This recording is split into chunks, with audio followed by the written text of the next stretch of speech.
Et de suite, nouvelle édition. Aujourd'hui, la Chine. Bonsoir, Zhao Zhijing. Et quelle nouvelle est à la une des actualités chinoises? Bonsoir, et on ouvre cette partie avec les relations sino-françaises.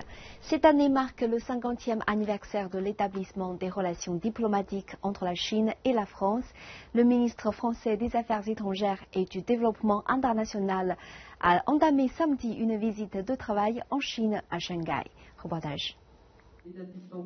Nouveaux contrats et nouvelles opportunités. Le ministre français des Affaires étrangères et du Développement international, Laurent Fabius, a assisté à la signature de contrats entre les entreprises chinoises et françaises lors de son séjour à Shanghai samedi. Il a salué le partenariat économique productif entre les deux parties, appelant à un rapprochement de la coopération bilatérale en vue d'exploiter au mieux de plus vastes opportunités commerciales. Nous insistons sur tout ce qui peut faciliter les échanges. C'est le 50e anniversaire, bien sûr, de l'établissement des relations diplomatiques, puisque le général de Gaulle avait été le premier à établir ces relations. Et nous voulons qu'il y ait de plus en plus de Chinois en France. C'est la raison pour laquelle maintenant les visas sont délivrés en 48 heures, sans aucun problème. Nous voulons qu'il y ait davantage d'étudiants chinois en France. Nous voulons qu'il y ait davantage d'entreprises dans les deux sens. Donc tout ce qui peut travailler à notre amitié, nous en sommes partisans.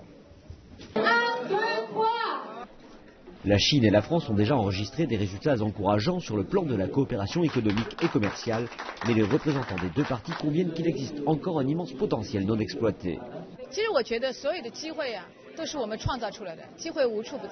Les opportunités sont partout, dans les bonnes périodes économiques comme dans les mauvaises. Et tant que nous avons du courage et savons nous montrer prévoyants, alors c'est en trouvant le point d'entrée idéal et le personnel adéquat que nous saurons bénéficier de ces opportunités.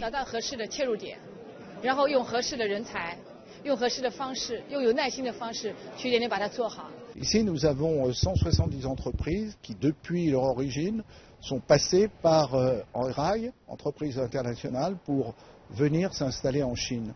C'est donc pour nous une piste d'atterrissage, la première façon d'entrer en Chine pour de nombreuses PME françaises, des petites et moyennes entreprises. Ce n'est pas le cas des grands groupes français qui, eux, viennent directement, que ce soit Michelin, Sanofi, ils ont directement l'entrée en Chine. Mais par contre, des entreprises françaises plus modestes, 100, 200, 300 salariés, ont besoin d'avoir un accompagnement pour pénétrer sur le marché chinois et pour s'implanter ou pour faire du business. Les deux pays ont de longues traditions en lien avec les arts et la culture, et les échanges culturels ont donc un rôle important à jouer dans les relations bilatérales. Une exposition a ouvert à Shanghai pour présenter les derniers travaux artisanaux venant de France.